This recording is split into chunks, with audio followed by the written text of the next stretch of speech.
नमस्कार दोस्तों, हम भारत की राज्य व्यवस्था पढ़ रहे हैं, इंडियन पॉलिटी पढ़ रहे हैं और अब तक हम भाग 1 से 4 तक पढ़ चुके हैं। भाग 1 से 4 का मतलब है कि अनुच्छेद 1 से लेकर 51 तक हम पहुंच चुके हैं और पिछली वाली क्लास में हमने मौलिक कर्तव्य पढ़ लिए हैं और अब हम भाग 5 की तरफ चलते हैं और भाग 5 के अंदर आपको पूरा का पूरा हमारी संघ सरकार का ढांचा मिलेगा, यूनियन गवर्नमेंट का ढांचा मिलेगा, लोकसभा, राज्यसभा, उपराष्ट्रपति, राष्ट्रपति, प्रधानमंत्री, सबका जिक्र आपको भाग 5 में मिल जाएगा।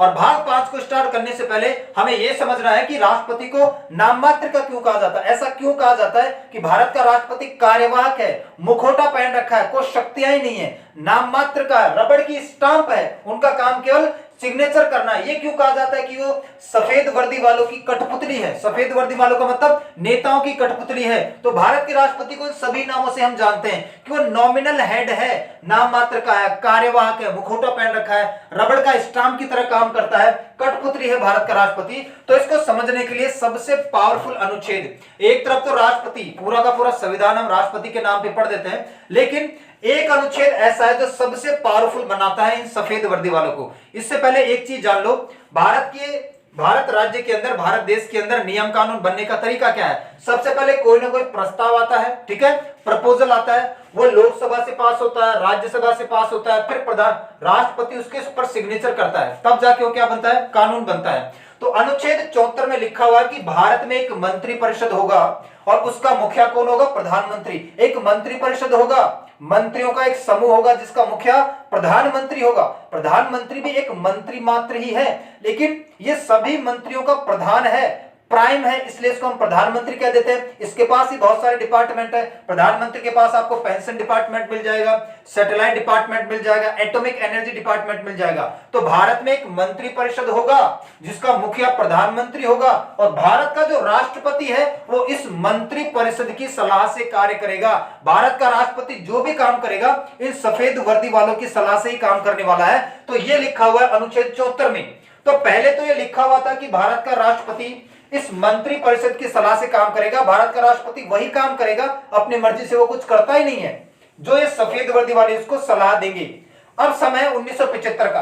1975 में आपको पता है कि इंदिरा गांधी ने क्या लगा दी, इमरजेंसी लगा दी। किस आधार पर कि मेरी गवर्नमेंट को गिरने का खतरा है, जो विपक्षी पार्टियां हैं, अपोजिशन पार्टियां हैं, वो मेरी सरकार को गिराना चाहती है। इस बात का हवाला देकर सारे के सारे नेताओं को जेल में बंद कर दिया, इमरजेंसी लगा दी। और बार बार उस वक्त इमरजेंसी के टाइम पे हमारे राष्ट्रपति कौन थे, फखरुद्दीन अली अहमद। बार बार फखरुद्दीन अली अहमद के पास प्रस्ताव लेकर जा रही थी इंदिरा गांधी और बोल रहे थे कि सर हमें ये करना है, वो करना है, ये करना है, वो करना है, इन नेताओं को बंद करना, निकालना है, ये नियम बनाना, वो नियम बनाना है। तो बार बार इंदिरा गांधी जब 1975 में इमरजेंसी के टाइम पे हमारे राष्ट्रपति फखरुद्दीन अली अहमद के पास जा रही थी, वो हमारे 5वें नंबर के राष्ट्रपति थे। तो फखरुद्दीन अली अहमद को यह पता था, हमारे राष्ट्रपति को यह पता था कि इंदिरा गांधी जो भी कर रही है गलत कर रही है, लेकिन फिर भी वो मजबूर है। तो बार बार वो मना कर रहे थे कि मैडम आप गलत कर रहे हो, ऐसा मत करो, मैं इसकी मंजूरी नहीं दूंगा। इस टाइप की बातें होने लगी। तो इंदिरा गांधी ने कहा अच्छा मुझसे पंगा। इंदिरा गांधी ने कहा अभी राष्ट्रपति जी को तुम्हारा जुगाड़ करती हूं। इंदिरा गांधी ने किया 42वां संविधान संशोधन अधिनियम 1976 और 42वें संविधान संशोधन 1976 के माध्यम से यह कहा गया कि मंत्री परिषद राष्ट्रपति को जो भी सलाह देगा, कोई भी प्रस्ताव या विधेयक, कोई भी प्रपोजल या बिल आने से पहले मंत्री परिषद सफेद वर्दी वालों का ग्रुप हमारे राष्ट्रपति को जो भी सलाह देगा वो राष्ट्रपति को माननी पड़ेगी, राष्ट्रपति मना नहीं कर सकता है। भारत के राष्ट्रपति को इंदिरा गांधी ने 1976 में 42वां संविधान संशोधन करके जकड़ गया कि आपको सलाह माननी पड़ेगी, चुपचाप मान लो सलाह। अब भारत के राष्ट्रपति को जकड़ दिया गया। उसके बाद आपको पता है कि 1977 में इंदिरा गांधी की गवर्नमेंट चली जाती है और पहली बार नॉन कांग्रेसी गवर्नमेंट बनती है। किसकी, मुरारजी देसाई की। मुरारजी देसाई की गवर्नमेंट बनती है और मुरारजी देसाई की गवर्नमेंट ने कहा कि भाई नहीं, बिल्कुल गलत बात है, राष्ट्रपति प्रेसिडेंट ऑफ इंडिया भारत का मुखिया है, उसको इतना भी बांधना जरूरी नहीं है, इतना भी उसको बाउंड करना जरूरी नहीं है। तो उन्होंने फिर किया, जो भी गलतियां इंदिरा गांधी ने 42वें संविधान संशोधन में की थी, उन्हीं गलतियों को सुधारने के लिए 44वां संविधान संशोधन किया गया था। ठीक है, तो 44वां संविधान संशोधन अधिनियम 1978 में किया गया मोरारजी देसाई की सरकार के द्वारा। और इसमें कहा गया, इंदिरा गांधी ने तो क्या किया था कि मंत्री परिषद जो भी सलाह देगा उसको राष्ट्रपति को मानना पड़ेगा, लेकिन मोरारजी देसाई ने 44वां संविधान संशोधन 1978 के माध्यम से कहा कि मंत्री परिषद की सलाह को राष्ट्रपति एक बार लौटा सकता है, केवल एक बार। लौटा तो सकता है लेकिन एक बार ही लौटा सकता है।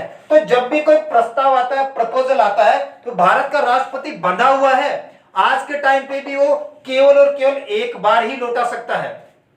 इंदिरा गांधी ने तो बिल्कुल ही जकड़ के रख दिया था कि आपको माननी ही पड़ेगी बात, आप हमारे प्रपोजल को या हमारी सलाह को लौटा ही नहीं सकते हैं, ठीक है। लेकिन मोरारजी देसाई ने कहा कि भाई एक बार ये लौटा सकते हैं, ये भारत के मुखिया है, हेड ऑफ द स्टेट है, इनको इतनी ताकत तो देनी ही पड़ेगी में, तो एक बार हमारे राष्ट्रपति लौटा सकते हैं, केवल एक बार। अगर दोबारा सलाह दे दी इन सफेद वर्दी वालों ने, फिर वो नहीं लौटा सकते हैं, ठीक है। और दूसरी बात एक और है अनुच्छेद 74 में, अनुच्छेद 74 में यह भी लिखा हुआ है कि जो मंत्रिपरिषद है, जो सफेद वर्दी वालों का ग्रुप है, राष्ट्रपति को क्या सलाह दे रहा है, किस टॉपिक पर सलाह दे रहा है, क्यों दे रहा है, क्या बातचीत हुई है, इस बात का प्रश्न कभी न्यायालय में नहीं उठाया जाएगा। इस बात की इंक्वायरी कभी न्यायालय में नहीं की जाएगी कि मंत्रिपरिषद ने भारत के राष्ट्रपति को किस टॉपिक पर क्या सलाह दी है, क्या बातचीत हुई है, एक प्राइवेट मैटर है, इसको कभी भी उजागर नहीं किया जाएगा। यह बात भी लिखी हुई है, ठीक है। तो यहां पर भारत का राष्ट्रपति किसी भी प्रस्ताव को केवल एक बार लौटा सकता है, दूसरी बार लेके पहुंच गए तो बाध्य है, कुछ नहीं कर सकता है, ठीक है। उसके बाद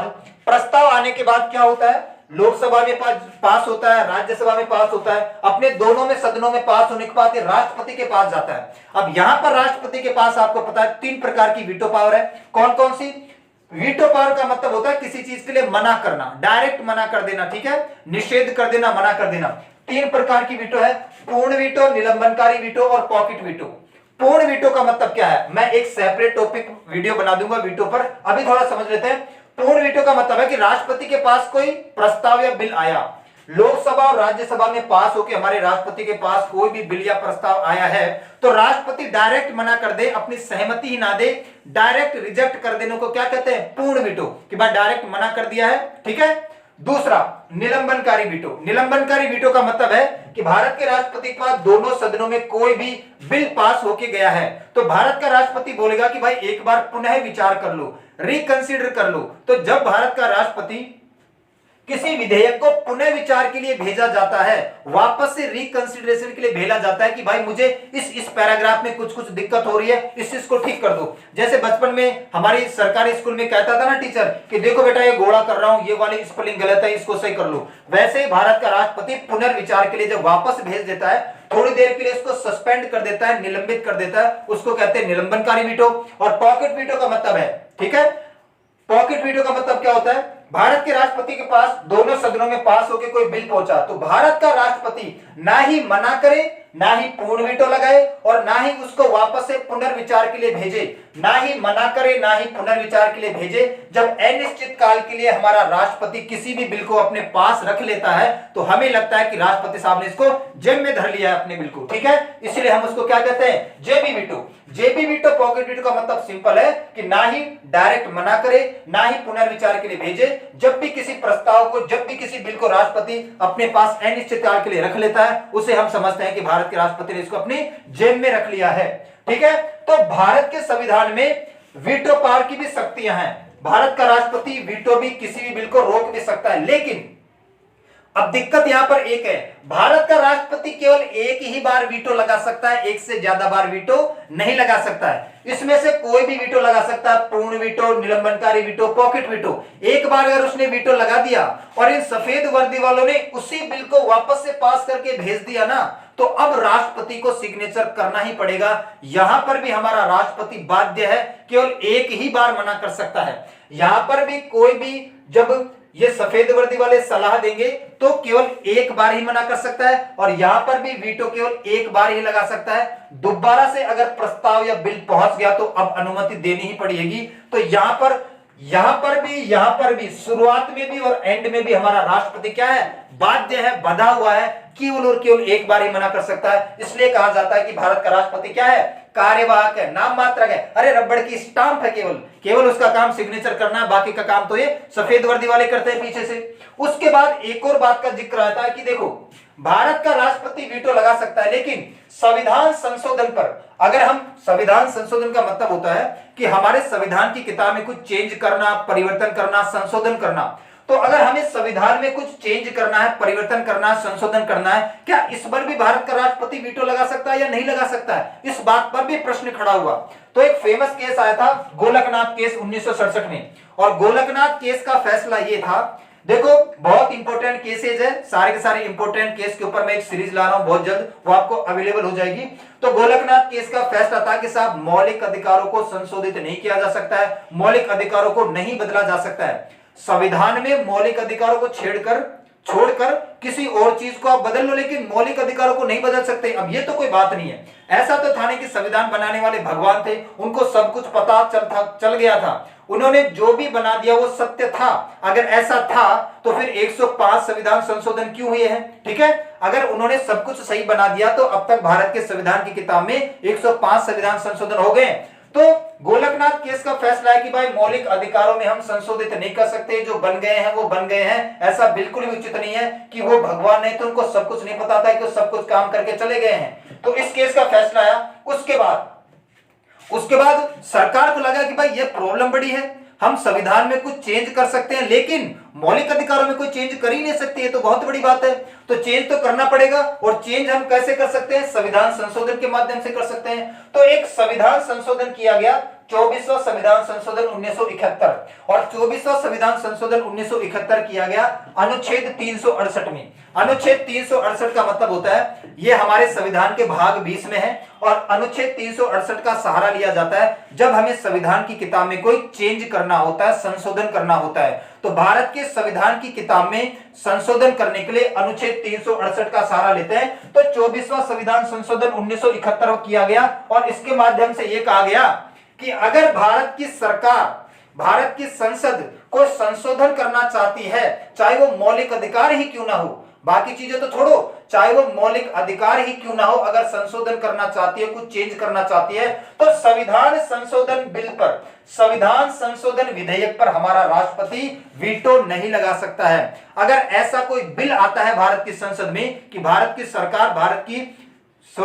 संविधान की किताब में कोई चेंज करना चाहती है, तो उस बिल पर भारत का राष्ट्रपति वीटो लगा ही नहीं सकता है, भारत के राष्ट्रपति को अनुमति देनी ही पड़ेगी। तो भारत का राष्ट्रपति यहां पर इस चीज के लिए बाध्य कर दिया गया कि संविधान संशोधन बिल का मतलब होता है संविधान की किताब में कोई चेंज करना है, चाहे वो मौलिक अधिकार ही क्यों ना हो, तो उसमें भारत का राष्ट्रपति किसी प्रकार का वीटो नहीं लगाएगा। उसके लिए बिल्कुल रास्ता साफ करना पड़ेगा कि चेंज मतलब चेंज है।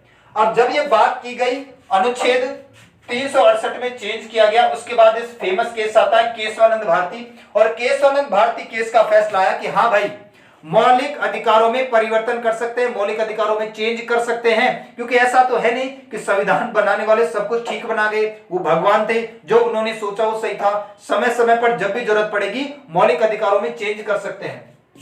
तो केशवानंद भारती केस आया और इसने कहा मौलिक अधिकारों में चेंज कर सकते हैं, और इसने किसको अनुमति दी, इसने किसका समर्थन किया? 24वें संविधान संशोधन का। केशवानंद भारती केस ने कहा कि जो 24वां संविधान संशोधन अधिनियम 1971 किया गया था, जिसके माध्यम से अनुच्छेद 368 के अंदर संशोधन किया गया, जिसके माध्यम से यह कहा गया कि संविधान को चेंज करने से संबंधित कोई बिल आएगा उस पर राष्ट्रपति वीटो नहीं लगा सकता है। बिल्कुल सही बात है, अगर संसद चेंज करना चाहती है तो कर सकती है। तो भारत का राष्ट्रपति हमारी संसद के आगे मजबूर है, सरकार के आगे मजबूर है कि सरकार अगर संविधान संशोधन करना चाहती है, चाहे वो मौलिक अधिकार ही क्यों ना हो, तो वो संशोधन करेगी, राष्ट्रपति वीटो ही नहीं लगा सकता है। इसीलिए कहा जाता है कि भारत का राष्ट्रपति नाम मात्र का है। तो जब भी कोई काम होगा, भारत का राष्ट्रपति कोई भी काम करेगा वो मंत्रिपरिषद की सलाह से काम करेगा। इस बात पर कहीं पर भी प्रश्न चिन्ह नहीं उठाया जाएगा कि मंत्रिपरिषद ने राष्ट्रपति को क्या सलाह दी है। कोई भी विधेयक या बिल आने से पहले भारत का राष्ट्रपति मंत्रिपरिषद की सलाह को एक बार ही लौटा सकता है, एक से ज्यादा बार नहीं लौटा सकता है। भारत का राष्ट्रपति वीटो भी एक ही बार लगा सकता है, एक से ज्यादा बार नहीं लगा सकता है। और अगर भारत की सरकार ये सफेद वर्दी वाले यानी हमारी संसद हमारे संविधान की किताब में कोई चेंज करना चाहती है, तो भारत का राष्ट्रपति के लिए उसको अनुमति देनी ही पड़ेगी, वीटो नहीं लगा सकता। इन्हीं सब कारणों की वजह से कहा जाता है कि भारत का राष्ट्रपति रबड़ की स्टांप है, नाम मात्र का है, मुखौटा पहन रखा है, कार्यवाहक है, इन सफेद वर्दी वालों की कठपुतली है। बाकी बातें नेक्स्ट क्लास में, तब तक के लिए धन्यवाद।